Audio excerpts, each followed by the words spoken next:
months and months and months and months of this bear market, we have seen distress, desperation.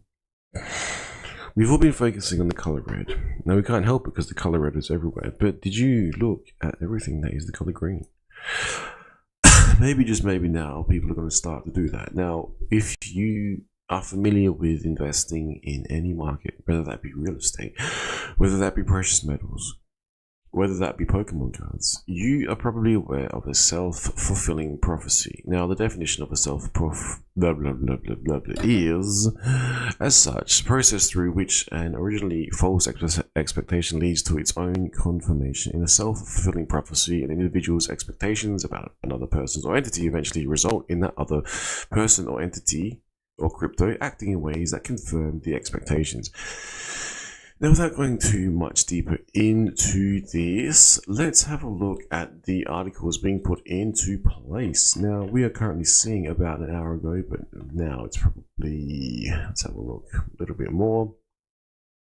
The price increases that we are seeing in the cryptocurrency space have not and are not priced in relation to any Bitcoin ETF. Now, if you scroll through here, it's a decent read. It came out today, I'm pretty sure, and it mentions that, quote, there are developments. We are quite excited that there are a number of developments. So what does that mean? I break it down as if maybe not the actual announcement from the SEC saying that, you know, it has been approved will be like the development that we hear of, but maybe there's upcoming developments that will be released, trickled out, leaked out slowly, which will continuously build this momentum that has been pent up in the cryptocurrency space.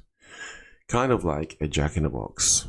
It's in the box and we're cranking the handle, and every time we hear about Bitcoin ETF, it's one more crank, one more crank, one more crank. And then, you know, there was a fake news event which kind of showed everyone's hand, or some people's hand. This article goes on to say that basically, number one, clearly the ETF is not priced in, otherwise the prices we are currently seeing would literally be it, and any reaction to an announcement of Bitcoin ETF would not be met with euphoria because it's already priced in. That's not the case, so as we've seen.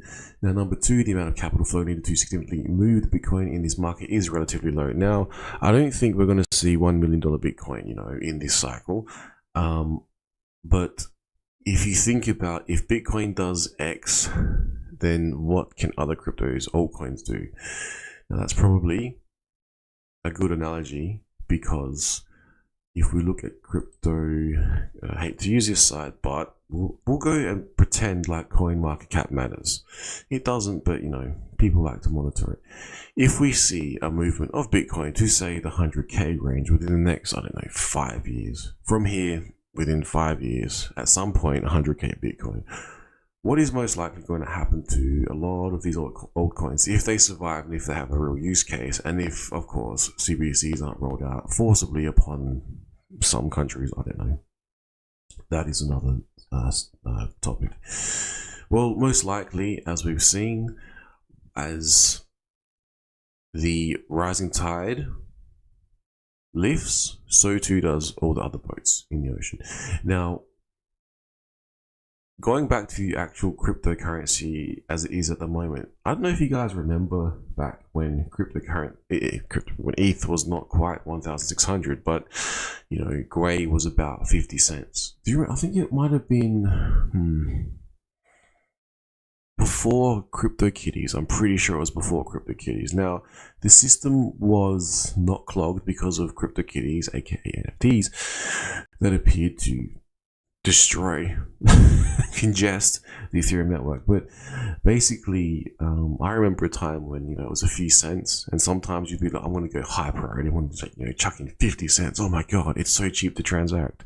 It might have, I don't think it was as early as 2017, because I don't remember engaging with Ethereum that early, but it might have been 2019, could have been 2018, because we saw what happened in 2020, 21.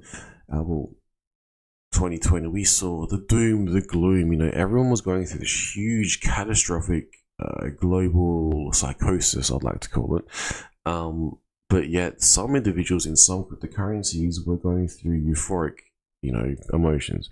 So that's just a little rewind back to, 2017, 18, 19, what took place, where the current grey fees are sitting now, and what we're potentially looking at with, all the doom and gloom that is everywhere in the news that you see. That's all the red that you're focusing on. Maybe, just maybe, some of the green that we're missing is going to be the self-fulfilling prophecy that is going to pull up all of cryptocurrency. And one particular, two particular, three particulars, four particulars that I can think of, I won't say them because if you know, you know. All right, free speech signing out.